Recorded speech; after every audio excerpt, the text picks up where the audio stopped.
नमस्कार, जेके अपडेट में आपका स्वागत है। मैं हूं अश्विनी गुप्ता। दोस्तों, जिस प्रकार से अभी हिमाचल और गुजरात के चुनावी नतीजे सामने आ रहे हैं, अभी तो रुझान ही हैं और थोड़ी देर में ये परिणाम में भी बदल जाएंगे। इस पर बातचीत करने के लिए हमारे साथ यहाँ पर मौजूद हैं कांग्रेस के जम्मू कश्मीर के महासचिव शाहनवाज चौधरी जी। इनसे हम बातचीत करते हैं। सर, ये बताएं कि अभी जिस प्रकार से हिमाचल की स्थिति है, हिमाचल में कांग्रेस जो है सत्ता में वापसी करती हुई दिखाई दे रही है, तो इसे किस प्रकार से आप देखते हैं? इसका क्या जम्मू कश्मीर पर इसका कोई इम्पैक्ट पड़ेगा या नहीं? पहले तो आपका बहुत धन्यवाद। आज बड़ी खुशी की बात है हमारे लिए जिस तरीके से चुनाव के नतीजे हिमाचल में आ रहे हैं और करीब 38 सीटों पे बढ़त है इस वक्त कांग्रेस पार्टी की, और हम साफ दिखाई दे रहा है कि कांग्रेस पार्टी जो है वो बीजेपी को बाहर, क्योंकि सत्ता में वहाँ बीजेपी थी, उसको बाहर का रास्ता दिखा रही है और जनता ने कांग्रेस की पॉलिसीज़ पे, कांग्रेस के नेतृत्व पे भरोसा जताया है और कांग्रेस को हिमाचल में फिर से मौका दिया है। हमें बड़ी खुशी है। और जम्मू कश्मीर, क्योंकि हिमाचल प्रदेश जम्मू कश्मीर के साथ सटा हुआ राज्य है और क्योंकि पहाड़ी इलाका है और बहुत मिलता जुलता हालात हैं हिमाचल के और जम्मू कश्मीर के, तो ज़रूर जो है हिमाचल का इम्पैक्ट जो है वो जम्मू कश्मीर पे होगा। और क्योंकि लोग यहाँ पे भी बहुत परेशान हैं जम्मू कश्मीर में बीजेपी की पॉलिसी से, और जिस तरह हिमाचल में लोगों ने बीजेपी को बाहर का रास्ता दिखाया, इसी तरह जम्मू कश्मीर में भी जब भी चुनाव होंगे इसी तरह के कुछ रिजल्ट्स आपको जम्मू कश्मीर में भी दिखाई देंगे। लेकिन मैं ये भी कहना चाहता हूँ कि हिमाचल के नतीजों के बाद मुझे लगता नहीं कि जम्मू कश्मीर में ये चुनाव करवाएंगे, क्योंकि अब इनको पता चल गया है कि अब लोगों को इनकी कथनी और करनी का फ़र्क पता चल गया है। लोगों को इनकी पॉलिसी, जो फेल्ड पॉलिसीज़ हैं, जो सारे फ्रंट्स पे फेल हैं, उनका पता चल गया है। इसलिए ये चुनाव नहीं करवाएंगे। मैं तो आज चैलेंज करता हूं और मांग करता हूं बीजेपी को कि अब जल्दी से जम्मू कश्मीर में आप चुनाव अनाउंस करिए, लेकिन मुझे लगता नहीं है कि ये जम्मू कश्मीर में चुनाव करवाएंगे। कांग्रेस किन मुद्दों पर अगर बात की जाए, किन मुद्दों पर जो है चुनाव मैदान में हिमाचल में कूदी? हिमाचल की अगर देखा जाए तो वहाँ की जो जनता है उनकी ज़रूरतें कुछ अलग से हैं। वहीं अगर गुजरात की बात की जाए तो गुजरात में चुनाव परिणाम के नतीजे जो आए हैं, वहाँ की जनता की ज़रूरतें कुछ और थीं। तो अभी हिमाचल में कांग्रेस ने क्या मुद्दा रखा? देखिए, हिमाचल में जो बीजेपी के 5 साल के सरकार में जो मिस गवर्नेंस रही और जो जिस तरीके से बेरोजगारी, जिस तरीके से डेवलपमेंट के सारे काम जो कांग्रेस सरकार ने शुरू किए थे वो रुके हुए थे, तो लोगों को समझ में आई कि पिछले 5 साल में हमारा नुकसान हुआ और कांग्रेस पार्टी ने जिस तरीके से प्रगति का, डेवलपमेंट का जो काम हिमाचल में शुरू किया था वो कहीं ना कहीं रुका है। फिर उसके बाद जो ओल्ड पेंशन स्कीम थी उसका एक बड़ा मामला हिमाचल में जो है सामने आया। तो इन सब मुद्दों पे कांग्रेस पार्टी ने हिमाचल की डेवलपमेंट के लिए जो अपना मैनिफेस्टो रखा था, तो उस मैनिफेस्टो को लोगों ने कबूल किया।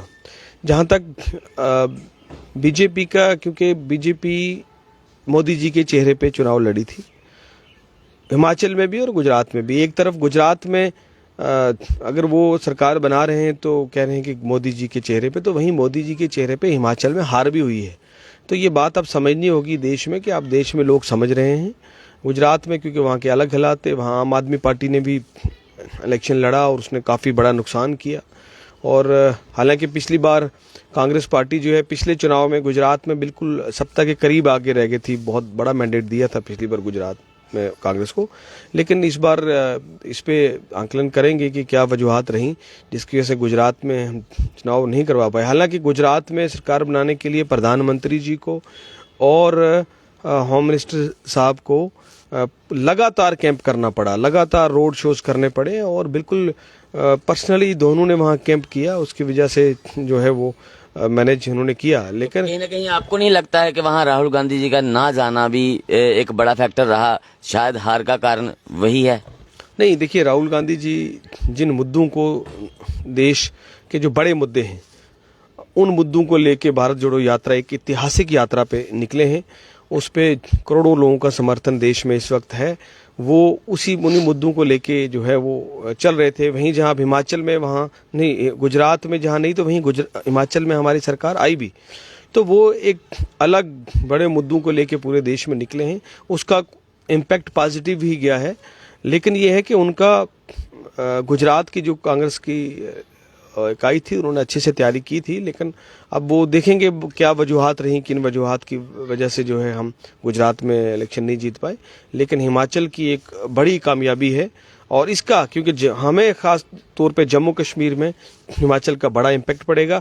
हमारे जो यहाँ पे कांग्रेस पार्टी के जो वर्कर्स हैं उनका मनोबल बढ़ेगा, उनका मोरल बूस्ट हुआ है, और हिमाचल की जीत से जम्मू कश्मीर में एक नया उत्साह पैदा होगा, और ये लोगों में भी मैसेज गया है कि आप बीजेपी को बाहर का रास्ता दिखाना होगा। आपने कहा कि हिमाचल का इम्पैक्ट जम्मू कश्मीर में देखने को मिलेगा, लेकिन अगर देखा जाए तो बेशक ये सटा हुआ राज्य है, लेकिन यहीं पर बात की जाए तो पंजाब में कांग्रेस को बड़ा नुकसान हुआ था।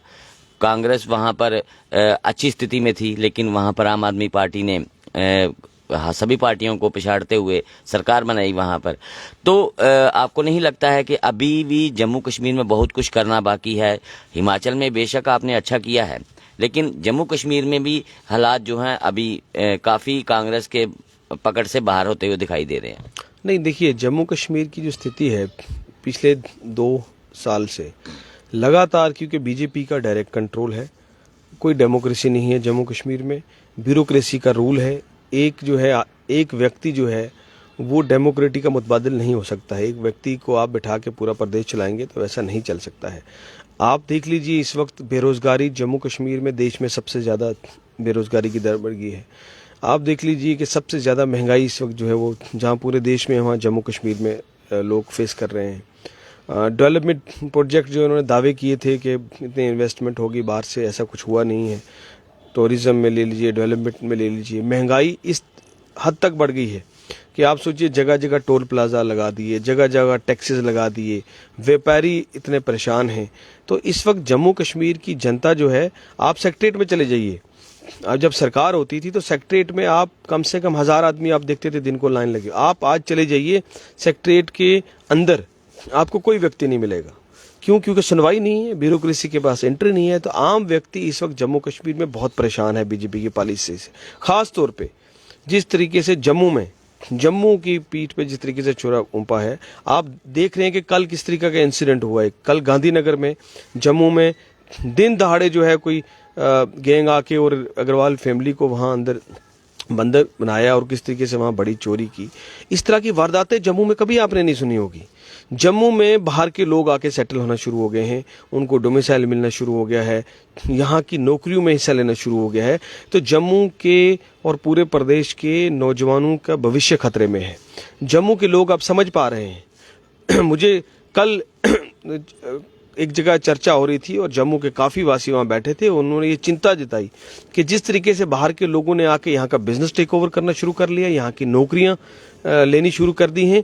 आने वाले दिनों में एक जम्मू के व्यक्ति को अगर एक फड़ी भी लगानी है तो उसको लगाने की वहाँ इजाज़त नहीं मिलेगी। पूरा बिजनेस टेक ओवर बाहर के लोगों ने कर दिया है। तो ये जम्मू के व्यापारियों के लिए, जम्मू के युवाओं के लिए, जम्मू के लोगों के लिए बहुत बड़े खतरे के निशान है। और लोग इस टाइम जम्मू के परेशान हैं कि सबसे ज़्यादा सफ़र पूरा प्रदेश हो रहा है, लेकिन सबसे ज़्यादा सफरिंग अगर होगी वो जम्मू में होगी। तो जो हमारी ज़मीन की लड़ाई है, हमारी जो नौकरियों की लड़ाई है, हमारा प्रदेश का स्टेटस वापस लेने की लड़ाई है, वो लोग इस वक्त समझ रहे हैं कि हमारे लिए प्रायोरिटी है।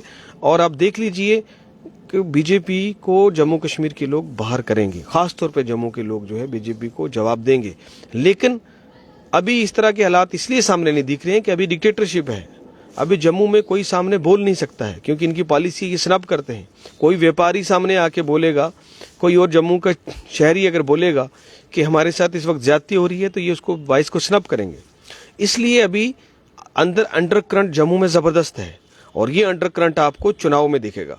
इसीलिए ये बात भाजपा समझती है और ये बात अच्छे तरीके से समझ में आ गई है उनको कि अगर हम चुनाव करवाएंगे तो जम्मू में लोग हमारे साथ नहीं हैं, इसीलिए चुनाव नहीं करवा रहे। अभी पिछले दिनों कितने तरीके से होम मिनिस्टर साहब का भी स्टेटमेंट आया, बीजेपी का अली साहब का भी आया, सबका स्टेटमेंट कि हम जल्दी चुनाव करवाएंगे।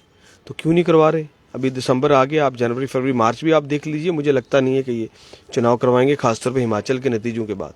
तो ये भली भांति इस बात को जानते हैं कि जम्मू कश्मीर में स्थिति इनके लिए ठीक नहीं है, लोगों में अंदर गुस्सा है, बोल इसलिए नहीं रहे। जो आप कह रहे थे कि जो सवाल अभी आप पूछ रहे थे कि वो चीज़ें सामने दिख नहीं रही, ये अंडर करंट है। आम व्यक्ति जम्मू में इस वक्त चुप है कि चुनाव आए हम बताएंगे इनको। तो वो हम तो मांग करते हैं, अगर वो मजबूत हैं तो आप जल्दी चुनाव करवाएं, लेकिन दिखता नहीं है कोई जो उनकी परिस्थिति है और जो उनकी पॉलिसी है कि डिक्टेटरशिप से कंट्रोल करना है जम्मू कश्मीर को, मुझे नहीं लगता कि वो चुनाव करवाएंगे। बहुत बहुत शुक्रिया हमसे बात करने के लिए। तो ये थे शाहनवाज चौधरी, जिनका साफ तौर पे कहना है कि हिमाचल के चुनावी परिणामों का जो इम्पैक्ट है वो जम्मू कश्मीर में साफ देखने को मिलेगा।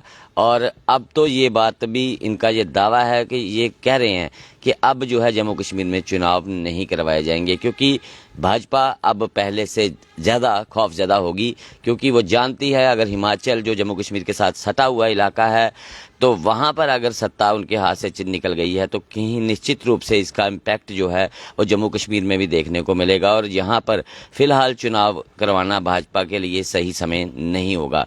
तो अब देखना ये है कि क्या इन चुनाव परिणामों के बाद जम्मू कश्मीर में भी चुनाव बीजेपी जहाँ केंद्र सरकार द्वारा करवाई जाते हैं या नहीं करवाए जाते हैं, क्योंकि अभी जम्मू कश्मीर की जो कमान है वो अभी तो अगर देखा जाए तो निश्चित रूप से इनडायरेक्टली भाजपा के हाथ में ही है। लेकिन जिस प्रकार से हिमाचल का जो चुनाव परिणाम सामने आया है, जहां पर कांग्रेस सत्ता में काबिज होती हुई दिखाई दे रही है, तो उसके बाद जम्मू कश्मीर में अब चुनाव करवाने की मांग और जोर पकड़ेगी। लेकिन ये चुनाव कब तक होंगे ये कह पाना मुश्किल है। फिलहाल मुझे अश्विनी गुप्ता को कैमरामैन शमी थापा के साथ दें इजाजत। आप जुड़े रहें जेके अपडेट के साथ।